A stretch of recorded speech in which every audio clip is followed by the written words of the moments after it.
Good morning, Fort McMurray, Wood Buffalo, and the rest of the world. You've tuned into the Mac City Morning Show, and I am your host, Elliot Pierre, and we're going to start today's episode off the same way we start every episode off, with a moment of gratitude. I know you could be doing a million other things with your time, and the fact that you spend it with us truly does mean the world to me, so thank you. On that note, Tanner, hit him with the intro.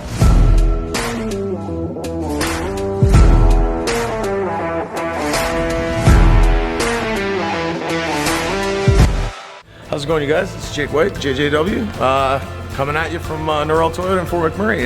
Just wanted to say hi and come on down, check the place out. Hi, my name's Richard. I'm the service manager here at Norrell Toyota. Hi there, I'm Adam. I'm here at Norrell Toyota. I'm a product advisor. Hi, I'm Cass. I'm the appointment coordinator. Happy to help you. Hey, it's Keith Simpson here. I'm the general manager of Norrell Toyota, soon to be Fort McMurray Toyota. Pretty excited for a new dealership. As you've seen, you met all my staff. These guys are all my family. We're here to take care of you. Come on down and be part of our family. And we are back. Big shout out to Norrell Toyota, our title sponsor for today's episode. We really do appreciate your ongoing support. As everybody at home knows, I do not introduce my guests because they can do a better job of that than myself. So can you please tell everybody at home who you are and what you're about? My name's Lexi, and I'm a server at Mr. Mike's. I'm 19, and I'm from Yellowknife, Northwest Territories. Ooh, that's exciting. Okay, so from Yellowknife, Yeah. How long have you been here? Around 8 years, I think. Okay, Yeah. and so you moved here with your parents, I have Yeah. to assume. Okay, so when you moved here, what high school or what school did you go to? I went to Holy Trinity. Okay, It's okay. Nice school. I did performing arts. Okay, so what in the performing arts were you doing? I did dance. Dance for 7 years. Oh my goodness, and so what type of dance are we talking about? I did Dance Academy. It was like all dance types, just learned all of them. So like tap, modern, jazz, ballet. Yeah, it's beautiful, yeah. Wow. Really great school. So which one did you gravitate more towards? Lyrical. I used to teach, I taught lyrical once, and it was Okay. nice. Explain what lyrical dance is for me, please. It's like a contemporary, slow, like mix of like ballet and contemporary, very slow, like emotional dances. Right. So when you are dancing like that on stage, like I've always wondered, like the muscle control you have to move in those is wild.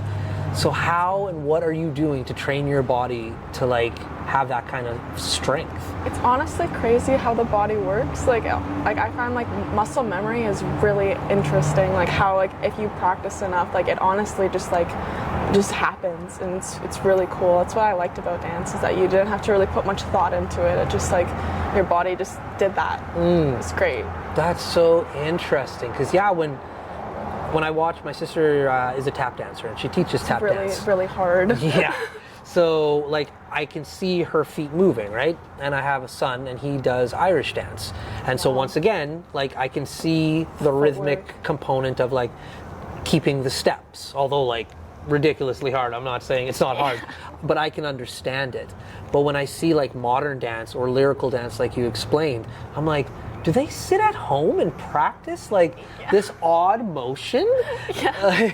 You know? Yeah, it is kind of hard to get at the start, but it does really just come naturally, a lot of it. Like it just happens. It's really fun. Interesting. And so when you come up with those movements, is that something that like you make those movements up on your own and you're like, okay, I'm going to do X, Y, Z?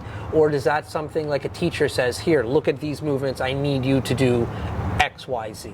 It honestly depends on like what's happening. Like if, like when I was teaching lyrical, I just like played the song and like you kind of just like close your eyes and like a lot of it's like through like history of like technique and stuff, like watching like Bob Fosse and like Michael Jackson and like stuff like that. Like just like watching like their choreography moves and like kind of just like interpreting it into your own, making everything your own. Right.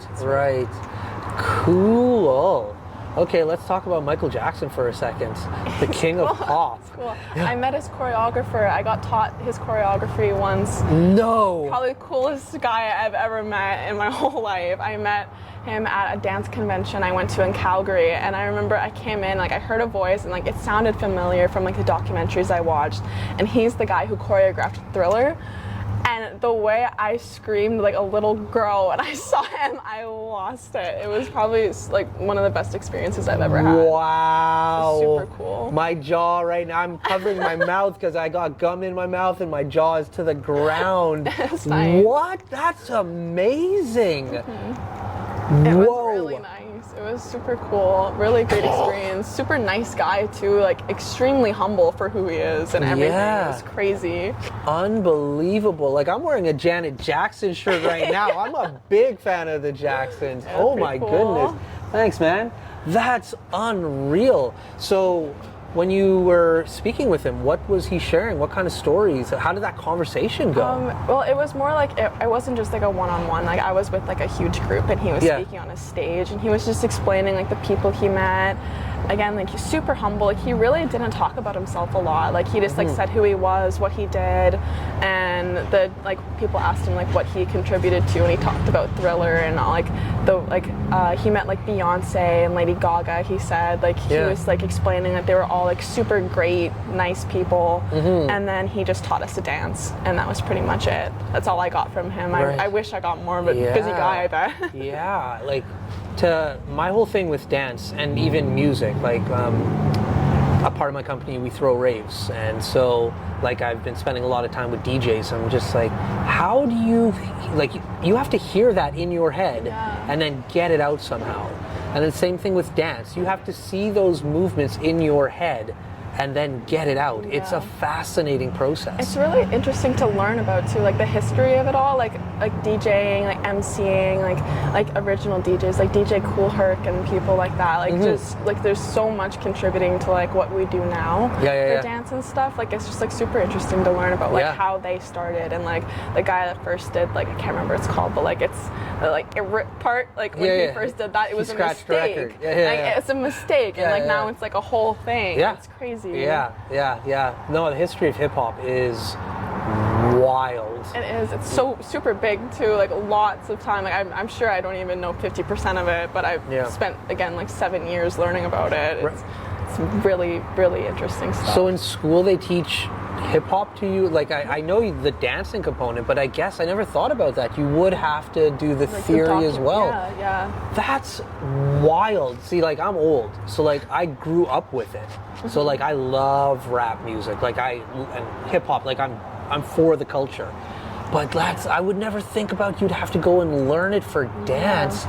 There's Whoa. tons of stuff you have to like learn about it to be able to dance and understand what you're doing, like the technique of like Martha Graham and stuff. There's like a bunch of things, and then you have to learn about like the counting, which when you learn about the DJ and MCing part of it all, like the B-boys, original B-boys and stuff. It's wow, that's so cool, man. I might have to go to school to like relearn things I already knew. I could talk about it. I'd be like, hey, I was influenced in Canada. I heard it. Interesting.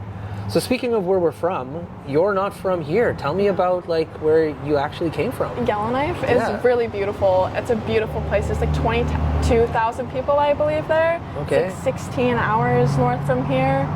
Nice drive. Beautiful drive, actually. But it's a nice place right on the Great Slave Lake. It's really beautiful. Drive? I didn't drive? Yeah. Like, is it all Always drive. like nice, like Canada, clean, like paved highway, or do you gotta hit?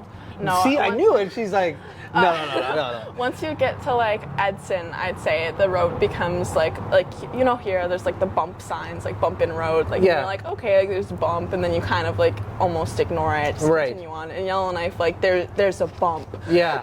Like you listen to those signs, like the roads get pretty bad, and like you drive through just like slabs of rock and stuff. Like it's quite a drive, but it's nice, worth it, definitely. And like the way that the rocks are and everything are different there. It's so beautiful. It's such a nice place. Yeah, no doubt the beauty is nice, but when you said nice, I'm thinking Sunday drive, and I'm just like, I know that's not the case. I know that I need to too, clarify on that though. How many times have you made that trip? I used to go twice a year, and then lately it's been once a year, and then I'm going next month. That's cool. You like an adventure, don't you? Yeah, it's nice. I'm very used to it though. That's awesome. It's a really nice drive though, so it's not as bad as like it sounds. Yeah, yeah. You can definitely do it in one day, Yeah. but it's a nice to elongate it for 2 days. Take your time. Yeah. Take your time.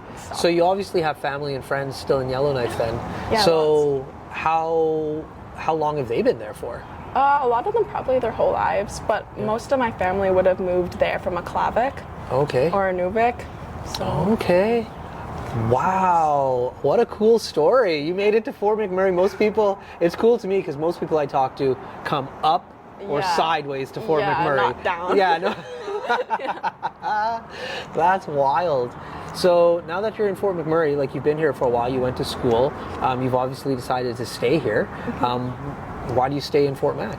it's really nice, honestly. It's really like community driven, and I like how family focused it is here. I think it's really sweet. Yeah. There's lots of like nice walking trails, hiking trails. It's nice. I like it. It's a good spot. That's sweet.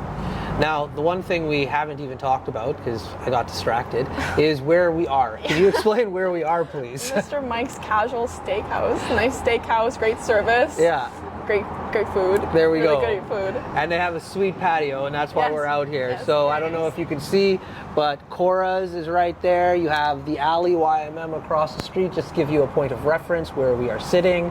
And this is a pretty banging patio. Yeah. So how long have you been working here for? Almost 2 years in November. Oh, really? And what's the overall vibe of the restaurant? Like, people are coming down. It's really homey. It honestly is really homey, and like a lot of our customers become regulars. Like I've noticed that like once people start coming like once or twice, I see them a lot more actually. Like, and there's this one girl actually. She started coming with her boyfriend, and now like she loves it here. She always talks about how the staff makes her feel at home. Like it's nice. Like she likes coming here. Everybody makes it feel so friendly for customers and guests. It's really nice. The staff are great to the customers. That's awesome. That's great. Well, listen, I'm glad we got that plug in because like we're out of time. But before I cut you loose, everybody gets a shameless shout out or plug. So you have the mic, the camera, the lights. Have fun. I'm sorry, what? A shameless shout out or plug. So like it could be to anything, anybody. Oh, like my mom and my dogs. I love my mom and dogs. There we go. Dogs are great. Awesome. For McMurray with Buffalo, the rest of the world, that's been another episode of the Mac City Morning Show. From the bottom of my heart, thank you so much for tuning in.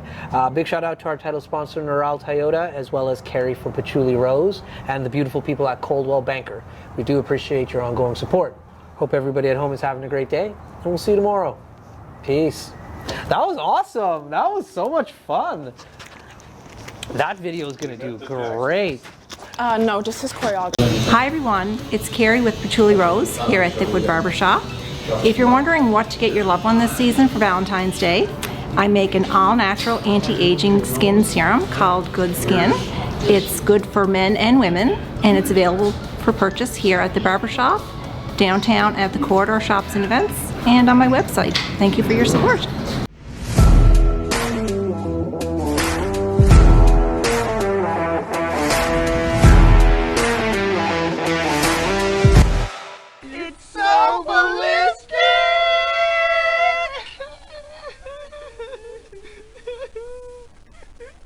Talk about quenching your ugly thirst.